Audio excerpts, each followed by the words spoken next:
Thank you very much, Esther. Hello, friends. Once again, my name is Sony. I'm an alcoholic.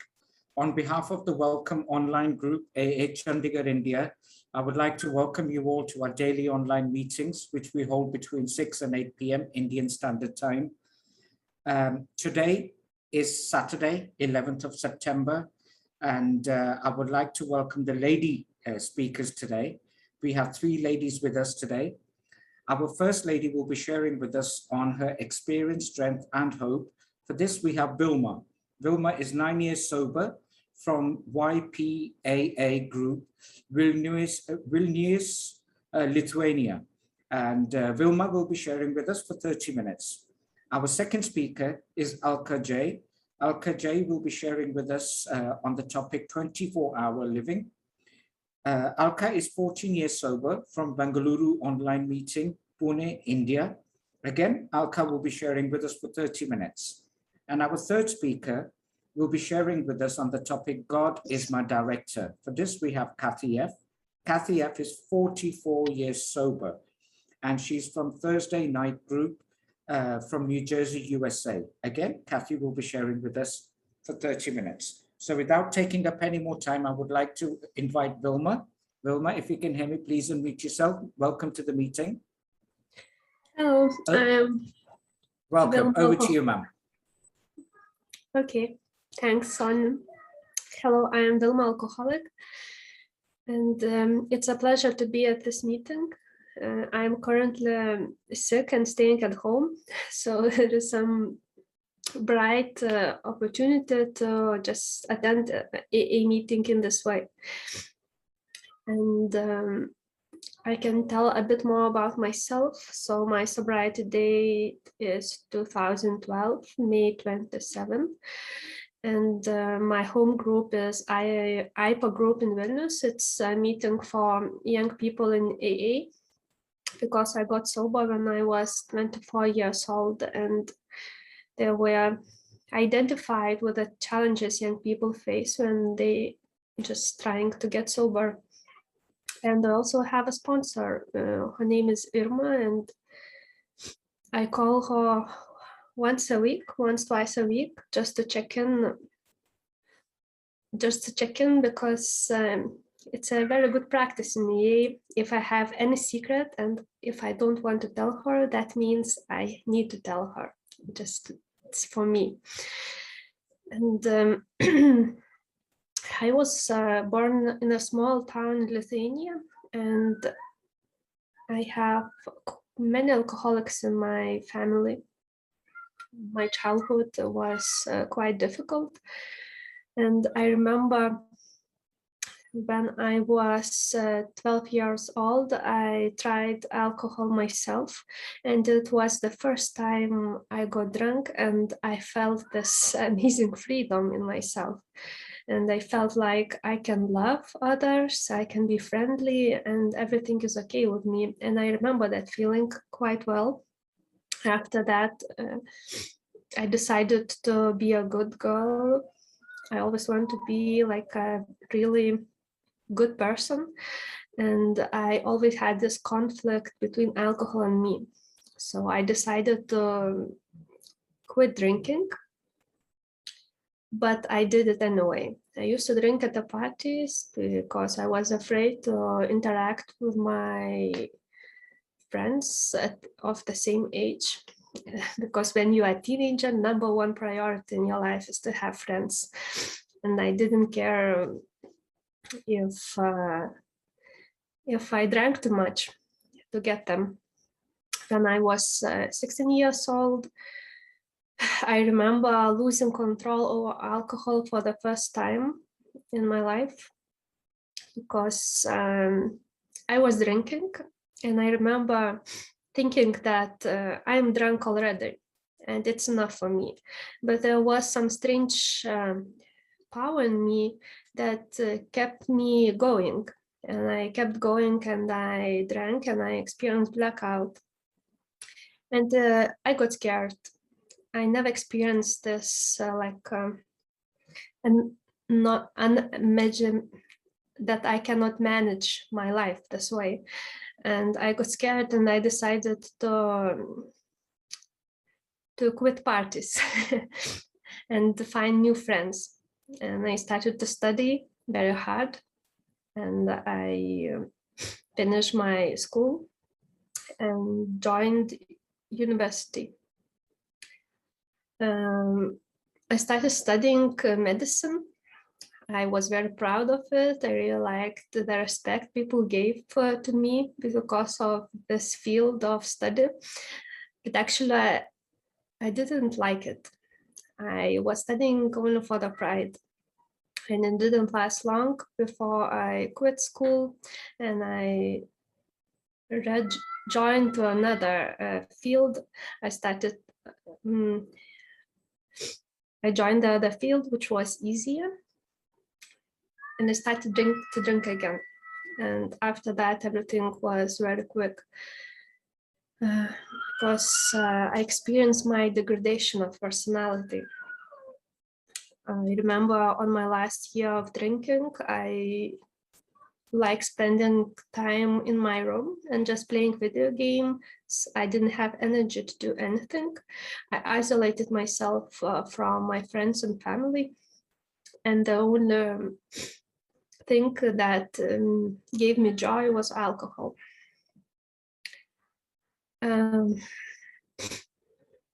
I also started to think about suicide a lot, and these thoughts were quite intrusive. That's why I decided to look for help. And I found this 12-step group that I joined, and I met some woman who was a member of Alcoholics Anonymous. This woman was really nice. She was really beautiful and confident, and she said she was alcoholic, and it really confused me. So I started to talking with her, and she told me two things. She told me to quit drinking and go to AA meetings. And at first I was real confused. I said, okay, I will stop drinking, but I don't need AA because I'm sober for quite a while now. I was sober for 2 months. And why do you need to go to AA meeting when you're already sober? I experienced a lot of confusion because of that.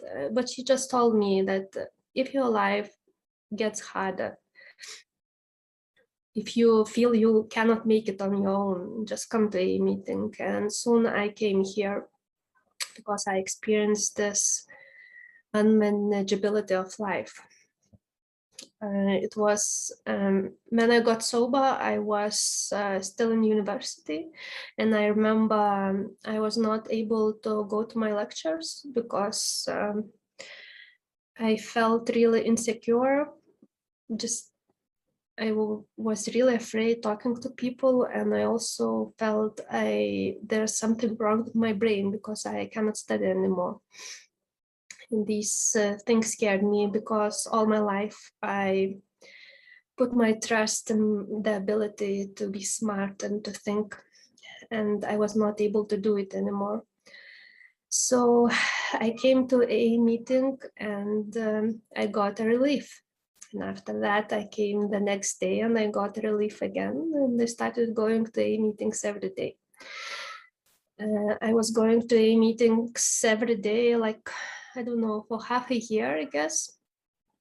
And after that, I identified with other members.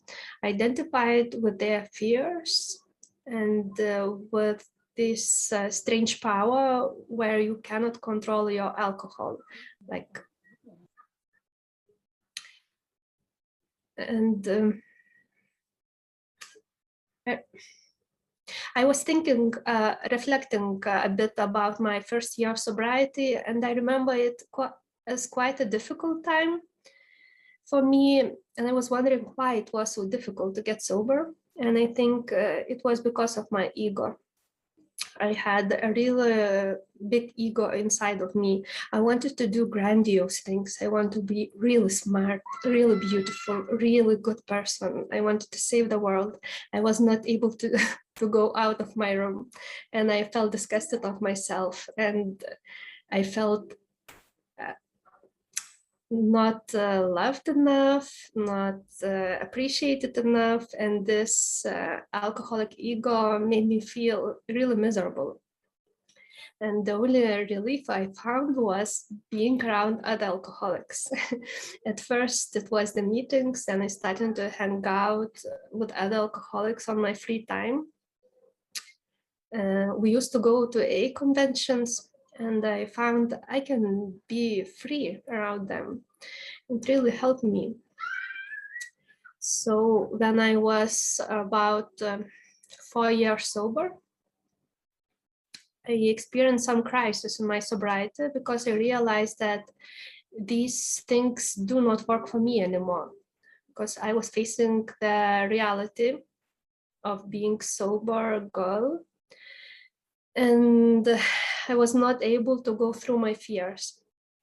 I finished university, but I was not able to get a job, and I was working in a real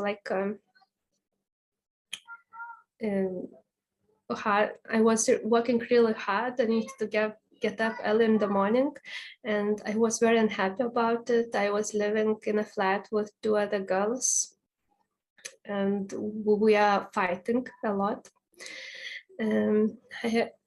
I was having these dreams which I was not able to fulfill, and I felt miserable again.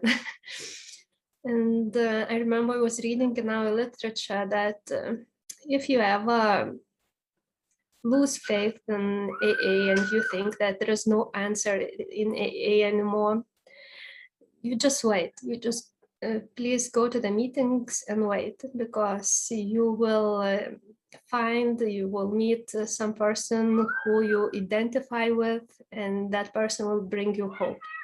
And I read this line and I decided to follow this advice, and I was just going to a meeting and looking for a sponsor, basically. And it was real strange because at the time I knew all the women in AA in Vilnius, Lithuania, and I didn't like any of them. I was so arrogant. And at the same time, one woman came back to Lithuania from USA. She was studying in USA, and she came back to Lithuania and came back to Alcoholics Anonymous. And I was listening to her story, and she was telling basically the way I felt. She said that she experienced some crisis when she was sober for 5 years and was able to find enthusiasm in AA again. And she was really enthusiastic, and she was speaking everywhere, and she was doing a lot of service, and she was sponsoring a lot of girls. And I decided to ask for help. And I said, could you please be my sponsor? And she said, okay, I will be a sponsor if you do all these things that we are too much. Like you need to call me every day, you need to go to meetings 3 times a week, you need to find your home group. And if someone in the AA asks you to do something, please say yes. First, it was quite hard because I was still an arrogant person. After a few months, I experienced this peace of mind, and I also started to get interested in AA again, because I started to notice newcomers, and I really liked doing service, and I really liked being with my brothers and sisters, basically, in AA. And my journey of the steps began. We are reading the big book, and we are doing the steps. And I remember the huge change in me when I was in the middle of the steps. I was doing step 5, which is basically telling your resentments and fears to another person. And me and my sponsor, we are doing this step 5. I was reading everything about me, all this anger, resentment issues. And at the beginning, I felt quite hopeless. I felt that there is these fears and resentments inside of me, and I have no power to fight them. I have no power to fight them. And I felt quite hopeless and like pessimistic about it. But while I was reading, sometimes we used to stop and laugh, and sometimes we used to stop and my sponsor told something about herself. And I was looking at my sponsor and thought she is the same as me, but she has this peace inside of her and she is in peace with herself, and maybe there is a way for me. And I experienced this spiritual awakening. I thought that maybe there is a higher power that can help me to live through my alcoholism. And after I finished step 5, I was going home, and I decided to check if I could really rely on a higher power. I was having a job interview. At the time, I had this fear of choking up. It used to happen in the meetings when I used to block and could not speak with other people. And this fear was quite big, and I was thinking not going to the job interview because of that. But I decided to risk it and just put it on the higher power, just to put it on God and see how it will go. And I said, God, fix it. Just fix it, and I see if you are real or not. So I went to the job interview, and I remember knocking on the door, and I remember feeling blocked. I opened the door and I saw a dog inside of the room, a real live dog. I started to just play with him. And all my fears went away, and I was able to do the interview and I got the job. I came back home and I was real surprised, and I realized that it was truth, what is written in the agnostics. All my life, I put my trust on my ability to think, and I put my trust on being self-sufficient, but there is also God, and I can live my way just depending on Him. So it made quite a big change in me, because after that, I became like a fan of Alcoholics Anonymous, and I still am. And I also try to practice like spiritual principles in my life and keep getting surprised of what outcome it might bring to me. After that, I experienced quite a few years of seven step, I think so, what was happening to me, because for some reason I used to call my sponsor and I used to cry a lot of the things I did, of my character defects, and I was so discontent of myself. And I used to call her. I used to tell her this. I used to call, tell, use, call, tell. And then there was some change in me when I realized that I can put my character to the care of God as well. And I realized this and became more peaceful as well. I joined the training program for my job. It was very hard for me, and I practiced this principle of dress up and show up. So I used to dress up and show up, dress up and show up, dress up and show up.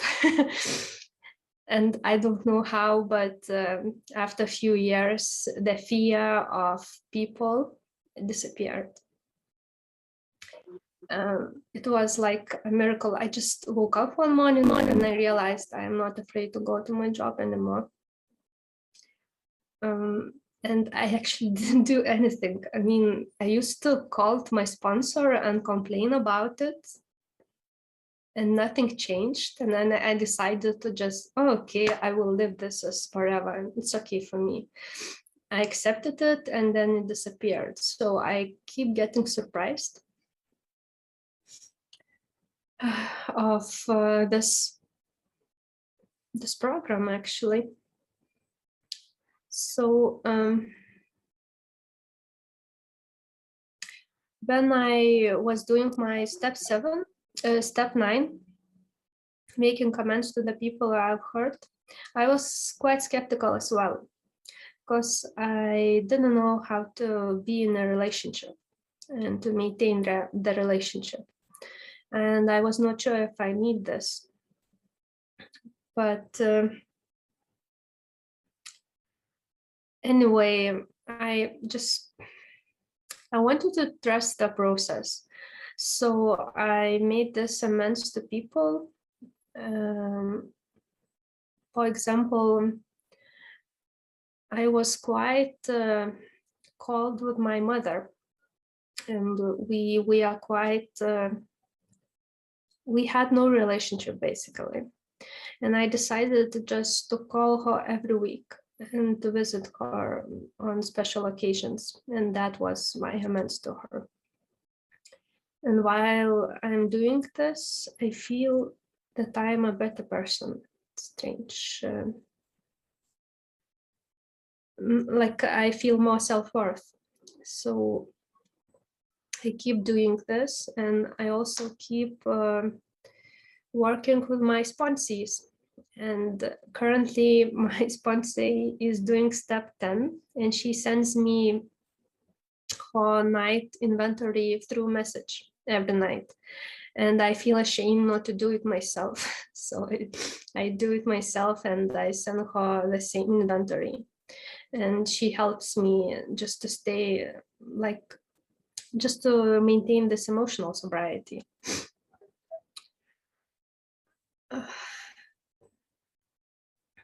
And step 12, service. I feel there is a line in the book that says that helping the newcomers or being around newcomers is the brightest moments in our lives. And I noticed this myself. When I doubt there is a meaning in life, I just need to go into service and to see how other people change. I saw people getting sober, like literally getting sober, and it's really inspiring. And I actually lost the track of time. How much time do I have to speak?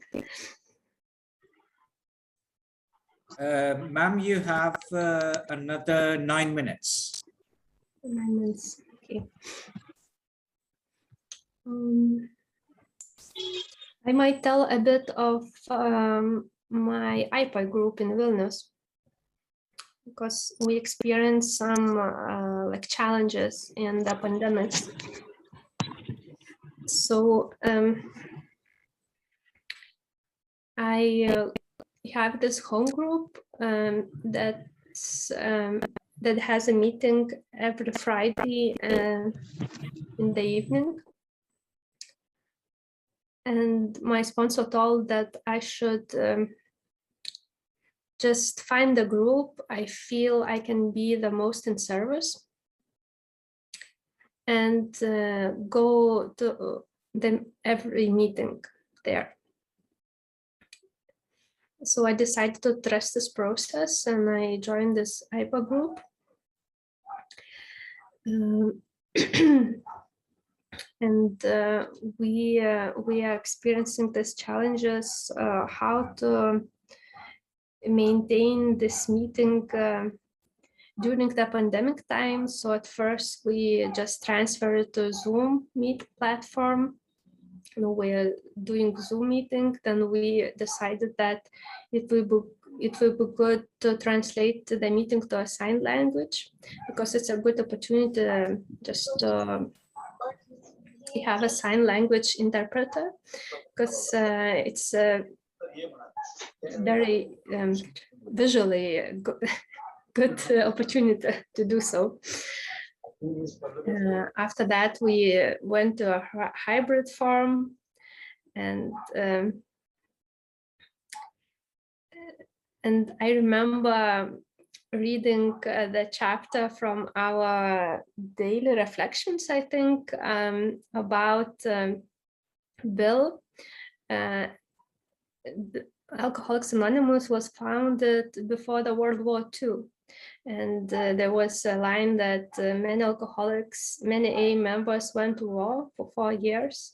And there was like a challenge if they can make it, because we are separated and there were no meetings. And it was quite a horror so far if they are going to make it.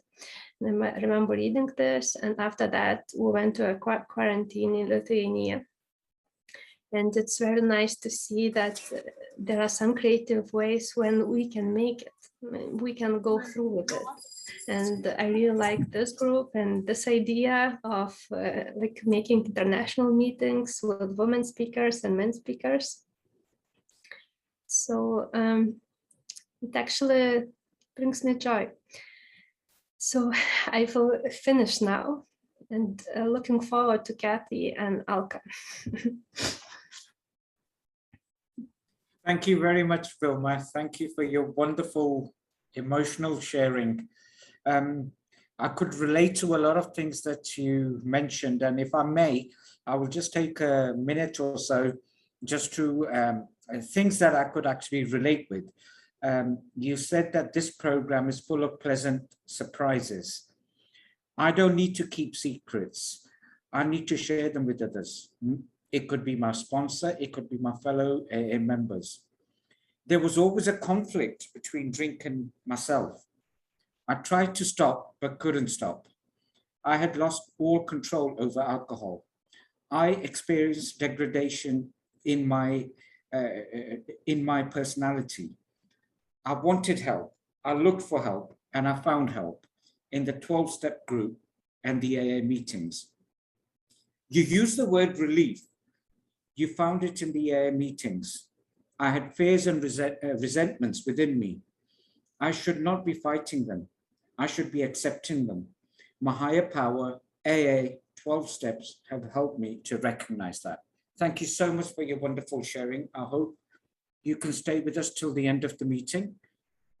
I'm sure there will be questions or comments that people will want to, the other people will want to share with you. So please stay with us till the end of the meeting.